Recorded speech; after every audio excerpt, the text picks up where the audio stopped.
Hi, my name is Kim Park, and I'm the author of 4 books, one nonfiction titled Courage to Birth, The Power of a Good Birth and How to Obtain It, 3 fiction, TJ and the Cunning Cantrip Competition, TJ and the Forbidden Tunnels, and one new release titled Golden Ghost Removal Service, available on Amazon. Today I'm going to continue reading for you from TJ and the Cunning Cantrip Competition. We're starting Chapter 2 today. In Chapter 1, TJ had a test to see which summer school of magic she would get placed in. And in Chapter 2, we'll find out. Chapter 2, Luminette. I received my placement letter the following week. It read as follows. Dear Miss Golden, thank you for giving us the opportunity to interview you for placement in a Westchester County Witchcraft and Wizarding Summer School. After much consideration, it has been decided that Dumfries School for the Magically Gifted would be most suitable for you. Best of luck in your learning adventures at Dumfries. Yours truly, the Magical Review Committee. Thomas Bishop, Director of the Grand Old House of Magic. Alan Galdine, Director of Merlin's Magnificence. Evelyn Wright, Director of Nostradamus' Knights and Ladies Fair. Paula Patch, Director of Hocus Pocus Place. Maya Sitka, Director of the Enchanter's Village. They rejected me. They all rejected me. Not just the Grand Old House of Magic, but all of them. Every one of them. The A schools of magic wanted nothing to do with me. They stuck me in the poop school. I let the letter fall from my hand and drift under the kitchen table. Oh, honey, said my mother, picking it up and reading it. I'm so sorry. I know Dumfries wasn't your first pick. It wasn't my first pick. Mom, it wasn't even on my radar. I don't want to go to Dumfries. Dumfries is for dummies. It's for the incurably clumsy and hopelessly untalented variety. Oh, pooh, scoffed my mother. It is not. But she couldn't hold a straight face. Her lips twisted into an embarrassed bunch. I glared at her. It used to be, she relented. Back when I was in school, but it's not that way anymore. Dumfries is up and coming now. It's highly respected. In fact, it's the place to be. I rolled my eyes at my mother. Did she honestly expect me to fall for that huckapalooa?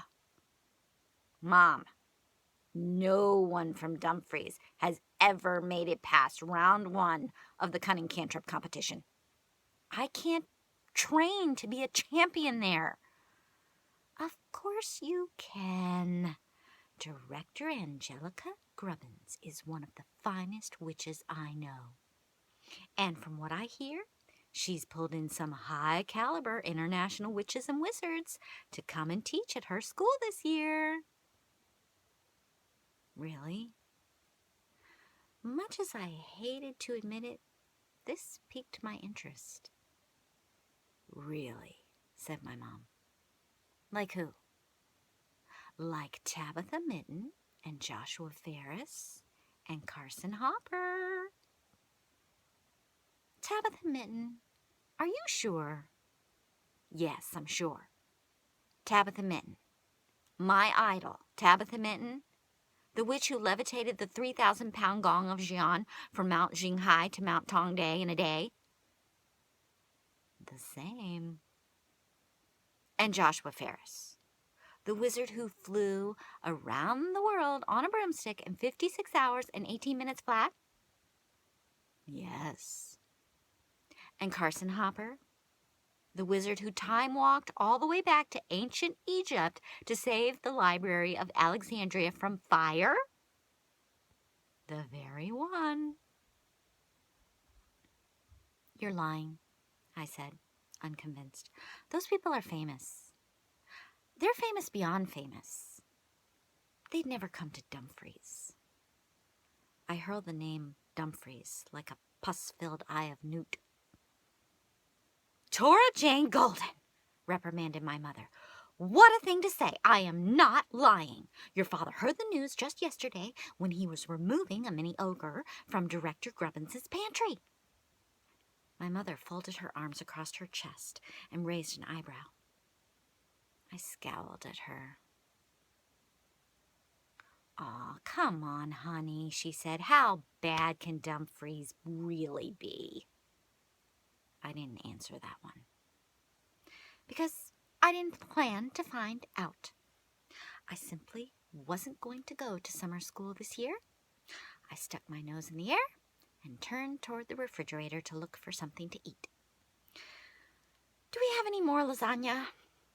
"Tora Jane," said my mother in her sternest voice, "you are going to go to summer school this year." I whirled around. "Mom, were you reading my thoughts again? I told you not to do that." "There is absolutely no shame in attending Dumfries. It's a perfectly good school." "I don't know about that," I groaned. "Well, I do," she said, "and I think it's very fortunate that you got in there. Honestly, it's a blessing in disguise, because someone with your determination is sure to do well under the guidance of Tabitha Mitten, Joshua Ferris, and Carson Hopper. Not to mention Angelica Grubbins. The A schools, well, they're just going to be teaching the same old boring things. Their students aren't going to be learning anything cutting edge." "They don't need to learn anything cutting edge," I retorted. "They are the cutting edge. They're the cream of the crop. They ooze natural talent. Every one of them is born with awe-amazing talent. Talent which I apparently do not have." "Oh, you do, Tora Jane, you do. It's there, believe me. It's just waiting to be released." I made a huffy breath. "You just be patient. It's coming. You're going to surprise everyone, you'll see." I continued to scowl at my mother. It was all hogwash. I wasn't going to surprise anyone. She was kidding herself if she thought so. "Tora Jane, how about a happy face?" My mother smiled at me, wide and cheerful. Too cheerful. I gave her a dirty look. "I'm not going," I muttered between clenched teeth. "Oh, yes, you are. Yes, you are, young lady. You're going, and that's final." "No, I am not." "Yes, you are." "No." "Yes." My mother and I bantered back and forth for what seemed like hours, neither of us willing to give in. We're both stubborn, hard-headed fools who like the sound of our own voices. It wasn't until my father came home and split us up that the arguing stopped. "Good grief," said my dad. "You two are so loud. The neighbor's cat is hanging upside down from the gutter with her tail puffed up as big as a baseball bat. What is all the racket about?" "TJ got her letter of acceptance today to Dumfries, School for the Magically Gifted," explained my mother, "and she's refusing to go." Said my father, puckering his brow. My father doesn't have red hair like my mom and me, and that's probably a good thing because he's much more level-headed than we are. His hair is short and sandy blonde, his jaw is firm, and his legs are long. He's a good foot taller than my mom and at least 2.5 feet taller than me. I was sure he'd see my side on this, but the next words out of his mouth proved me wrong. "What have you got against Dumfries?" he said. I didn't answer. "She doesn't think she can train to be a champion there," answered my mother for me. "Didn't your great-aunt Bessie go to Dumfries?" asked my father. "Yes, you're right," exclaimed my mother. "She did. And she became quite accomplished. But then she would have anyway, because She was a storm shifter. A what? I grunted. A storm shifter, said my mother. Someone who can manipulate lightning and clouds. It's very rare. Very powerful talent. They say Bessie was the last of the line in our family. And I tell you this, if Bessie had competed in the cunning cantrip competition, she would have almost certainly won. Whatever, I scoffed. I'm not a storm shifter, so I'm not going. My father put his hands on my shoulder.